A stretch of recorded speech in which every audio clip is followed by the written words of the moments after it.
আসসালামু আলাইকুম। দূরের ও কাছের যে যেখান থেকে আমার আজকের এই ভিডিওটি দেখছেন, আশা করছি আপনারা সবাই অনেক ভালো আছেন। আমিও আলহামদুলিল্লাহ অনেক ভালো আছি। ৮-১০টা দিনের মতো প্রতিদিনই কিন্তু আমার রুটিনটা অলমোস্ট একই থাকে। তো সকালে ঘুম থেকে উঠেই ফ্রেশ হয়ে আমাকে রান্নাঘরেই আসতে হয়।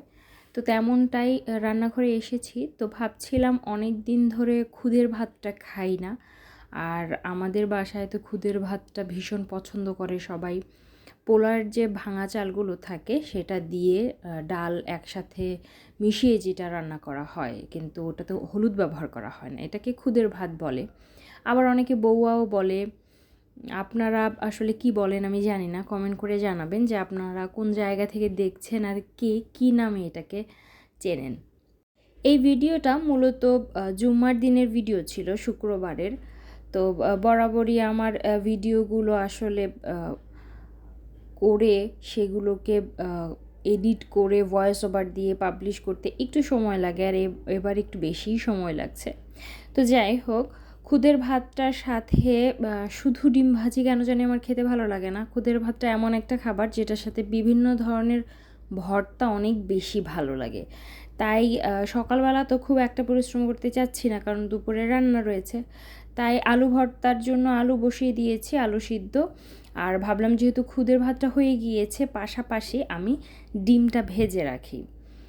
আর শুক্রবারের দিন মূলত আমার ছোট বোন এবং ভাগ্নির সকালের দিকে পরীক্ষা থাকে ওদের। তো দেখা যায় যে আমাদের সকালের নাস্তাটা হয় 10টা 10:30 নাগাদ। ওরা আসে একেবারে, আমরা খাওয়া দাওয়া করি, কারণ ওরা যাই হচ্ছে বাসা থেকে 8টা 8:30টার দিকে। তো ওদের পরীক্ষা থাকে কোচিংয়ে, সেটা শেষ করে ওরা আসে, তারপর সবাই একসাথে বসে খাই। তো আমি রান্নাবান্না শেষই করেছি, আর ওই মুহূর্তেই দেখি কলিং বেলটা বেজে উঠলো। তো ছোট বোন আর ভাগ্নির আগমন ঘটেছে। তো ওদের আসার 1-2 মিনিট পরেই হাজব্যান্ড চলে এসেছে বাজার থেকে। শুক্রবারের দিনই মূলত উনি বাজারে যান, কারণ সারা সপ্তাহের বাকি 6 দিন তো উনি ব্যস্ত থাকেন অফিসের কারণে, ওইভাবে বাজার করতে পারেন না। তো মাছের বাজারটা মূলত মাছ, গোস্ত, মুদি বাজার এগুলো শুক্রবারেই করেন। তো আসার সময় সব সময় কারোর জন্য সমোচা, কারোর জন্য সিঙ্গারা নিয়ে আসে। যেহেতু আমি সিঙ্গারাটা পছন্দ করি, আমার ভাগেরটা রয়েছে। সবাই খেয়েছে, আমার কাজ শেষ করে সব গুছিয়ে রাখতে একটু সময় লেগেছে। তো আমি সিঙ্গারাটা খেয়ে নিচ্ছি।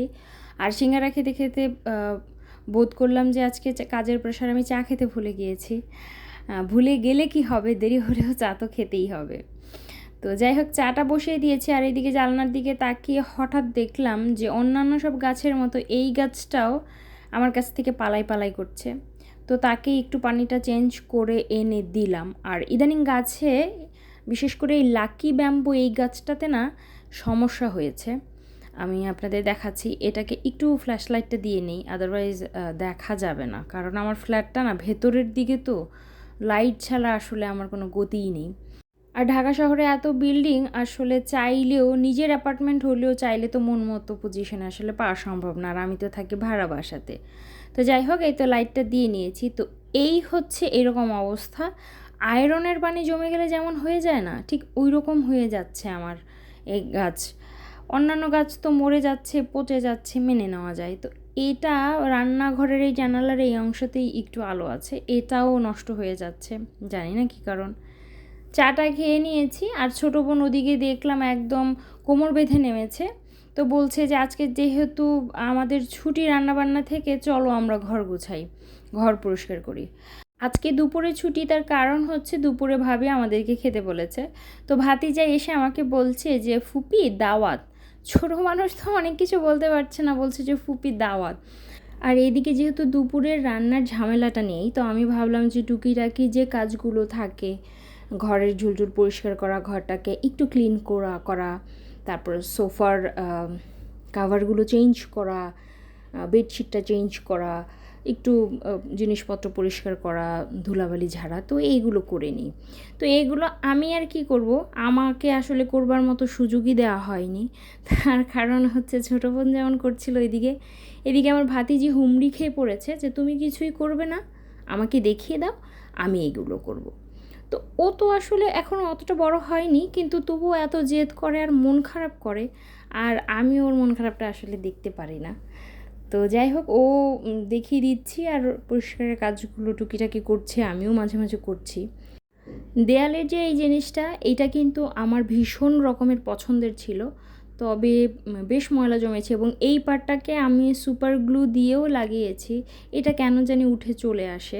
মূলত যখন কেনা হয়েছে তখনই সামান্য একটু ফল্ট ছিল, কিন্তু অনলাইন থেকে কিনেছি, আমি ওরকমভাবে আর কমপ্লেন করিনি। তো যাই হোক, ধীরে ধীরে উঠে যাচ্ছে। আর এই যে যে ঘড়িটি দেখছে, এই ঘড়িটি মূলত 2021 সালে আমার ছোটো বোন আমাকে গিফট করেছিল। তো জিনিসটা যেমনই হোক, কারো কাছে ভালো লাগুক না লাগুক, এটা তো আমার কাছে কোটি কোটি টাকার থেকেও বেশি দামি আর পছন্দের। তো এইটাকেও পরিষ্কার করে নিচ্ছিলাম।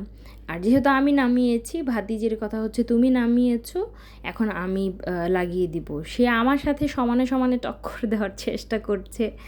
তো এরকমই করে, কোনো কিছু করতে না দিলে এত ভীষণ মন খারাপ করে, কম্পেয়ার করে যে তুমি করছো, আমি কেন করতে পারবো না।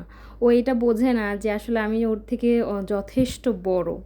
তো যাই হোক, সব কিছু করে আমরা দুপুরে খাবার দাবার খেতে এসেছি ভাইয়ার বাসাতে, আর খাবার দাবার খেয়েছি।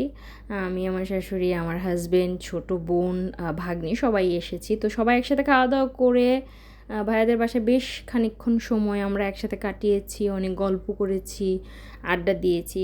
তো আসার সময় ভাতিজি আর ভাতিজা বলছিল যে আমি যাব তোমাদের বাসাতে। তো বললাম যে চলো ঠিক আছে। তো লিফটের মধ্যে সে বরাবর এরকম লাফালাফি ঝাপাঝাপি করে, আর বারণ করলে বলে যে কিছু হবে না। আমি ভয় দেখাই যে মাঝে মাঝে লিফট ছিঁড়ে পড়ে যাবে, তুমি কেন এমন করছো। তো বলে যে কিছু হবে না। এমনভাবে বলে, আমার এত কিউট লাগে। আমরা বাসার সব কাজ শেষ করে মেশিনে কাপড় দিয়েই কিন্তু গিয়েছিলাম, সোফার কাভারগুলো মূলত। তো সেগুলো ধোয়া হয়ে গিয়েছে আর সেগুলোই মেলে দিচ্ছি। আর আমাদের বাসায় তো দুটো বারান্দা, আমি আগেও বলেছি, ভাগ্নির রুমের সাথে অ্যাটাচড একটি বারান্দা আর আমার বেডরুমের সাথে একটি বারান্দা। তো এখানে আমাদের মোটামুটি 5 জনের সমস্ত কাপড়গুলোই মেলা হয়। আর ঢাকা শহরের বারান্দা তো আহামরি বড় হয় না এই নতুন অ্যাপার্টমেন্টগুলোর, এখানেই আমরা দেই আর কি জামা কাপড়গুলো। তো সন্ধ্যার অনেকখানি পরে কচিকাচাদের অত্যাচারে অতিষ্ঠ হয়ে এক প্রকারের বের হয়ে গিয়েছি। তো আমি মূলত বের হতে যাচ্ছিলাম একটি কাজে, 3জনই পিছন ধরেছে, বলছে যে তুমি একা কেন যাবে, আমরাও সাথে যেতে চাই, অনেক দিন বাহিরে যাওয়া হয় না। তো ভাবলাম যে হাজব্যান্ডকে নিয়ে আসিনি, 4জন মেয়ে মিলে বের হয়ে যায়, গার্লস একটা আড্ডা হয়ে যাবে। তো আমাদের প্রিয় ফুড কোর্টে চলে এসেছি, আর এখানে আমাদের একটা স্পেসিফিক আসলে ফুড জোন রয়েছে, সেখান থেকেই মূলত আমরা সবসময় খাবার খাই। তাদের সমস্ত ডিশগুলো আমাদের ট্রাই করার খুব ইচ্ছে আছে। তো যাই হোক, এই তো এসেছি, পরিচিত মনে হবে আপনাদের কাছে, কারণ বরাবরই আমি এখানে আসি। তো অনেক যুদ্ধ করে আমরা টেবিলটা পেয়েছি, মূলত প্রায় আধা ঘন্টা 40 মিনিট অপেক্ষা করে টেবিল পেয়েছি, এবং তার আরও অনেক পরে আমরা খাবারটা পেয়েছি। তো মোটামুটি যতক্ষণে আমরা অর্ডার দিয়ে অপেক্ষা করেছি টেবিল প্লাস খাবারের জন্য, ততক্ষণ আমার মনে হয় অন্য কোনো কিছুর জন্য আমরা এতটা ধৈর্য ধরে থাকিনি। তো যাই হোক, খাবার খাওয়ার পর তো স্বাভাবিক, এত প্রতীক্ষার পর খাবার এসেছে, খাবার খেয়েছি 4জন মিলে। সবচাইতে আশ্চর্যের বিষয় হচ্ছে আমরা একটি অটোরিকশা পেয়েছি, আমরা 4জন মিলে একটি অটোরিকশাতে বসেছি। তো খুব স্বাভাবিক, অনেক মজা হচ্ছিল, আর ক্যামেরার অ্যাঙ্গেল দেখে বুঝছেন যে আমার হাতটা নড়ছিল। তো যাই হোক, এই তো এইভাবেই আমাদের হাসি মজায় আনন্দে দিনগুলো কেটে যাচ্ছে। আমাদের জন্য সবাই অনেক দোয়া করবেন, আপনারা সবাই অনেক ভালো থাকবেন। আল্লাহ হাফেজ।